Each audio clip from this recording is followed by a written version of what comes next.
प्रियालाल के चरणों के अनुरागी हैं, यही हमारी भेंट है। समझ रहे ना? दुर्गेश रजक जी,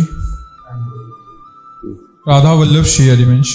महाराज जी, इस आदम को कोई ज्ञान नहीं है, भगवत प्राप्ति के लिए मैं सबसे पहले क्या करूं, कृपया मार्गदर्शन करें।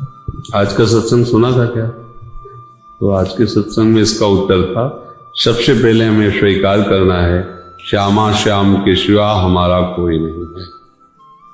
फिर दूसरी बात स्वीकार करनी, हमने जो कुछ भी अपना मान रखा है वो श्यामा श्याम का था, श्यामा श्याम का है और श्यामा श्याम का ही रहेगा।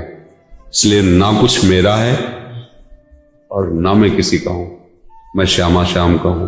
जब ये बात अंदर आती है तो भगवत प्राप्ति के लिए मानो आपने कमर कस ली और फिर इसका जब आचरण में उतार लेते हैं तो हमारी साधना बन जाती है। एकमात्र प्रभु के सिवा कोई हमारा नहीं। अब हमारे माता पिता भाई बंधु जो भी हैं वो प्रभु के ही स्वरूप हैं। हमारा जो कर्तव्य उनके प्रति है प्राणपन से उस कर्तव्य को करें और यही मांगे कि हे प्रभु इस सेवा का फल हो कि आप प्रसन्न हो जाओ।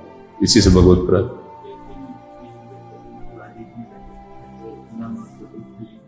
नाम जप का यही फल मिलता है कि गुरु चरणों में हमारी पहुंच हो जाती है।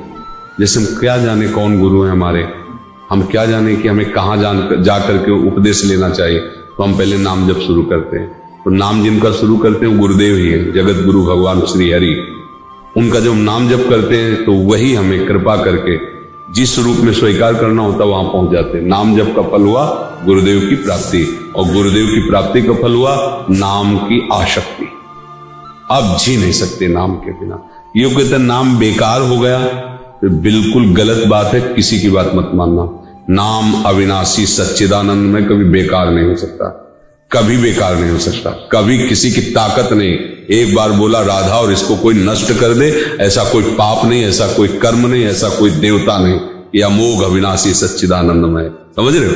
हाँ, प्रेम रस प्राप्ति के लिए उस नाम की कृपा से जब गुरुदेव वही नाम देते हैं और उनके आदेश का हम पालन करते हैं तो हमारा अहंकार नष्ट हो जाता है। समझ रहे ना कि मेरे में तो कोई सामर्थ्य नहीं, मेरी गुरु कृपा से नाम चल रहा, मेरी गुरु कृपा से साधन बन रहा, कृपा ही मेरे जीवन। अहंकार गलित होना, दैन्यता आना भगवत प्राप्ति का स्वरूप है। तो इसलिए कहा जाता है कि गुरुदेव की शरण जाओ, क्योंकि अहंकार और किसी साधन से विकसित नहीं होगा। जो भी साधन करोगे उसका अहंकार तो हो जाएगा। 4 वर्ष से हमने अन्न नहीं पाया, इतने महीनों से मैं मौन हूं, इतने तीर्थों का मैंने इतना दान किया, वो सब हम में बैठ रहा है, तो भगवत प्राप्ति नहीं होगी। और जब गुरु शरण हो जाता है, ये रहस्य समझता है, तो उसको लगता है मैं तो तिनके की तरह हूं, मेरे से जो कुछ हो रहा है भगवान गुरुदेव करवा रहे हैं तो हो रहा है, नहीं तो मेरी सामर्थ्य कहाँ। अगर मैं कर लेता तो बहुत जन्म व्यतीत हो गया, अब तक भगवत प्राप्ति हो जाती। अब तक जो हमें प्राप्त हो रहा है वो गुरुदेव की कृपा से हो रहा है।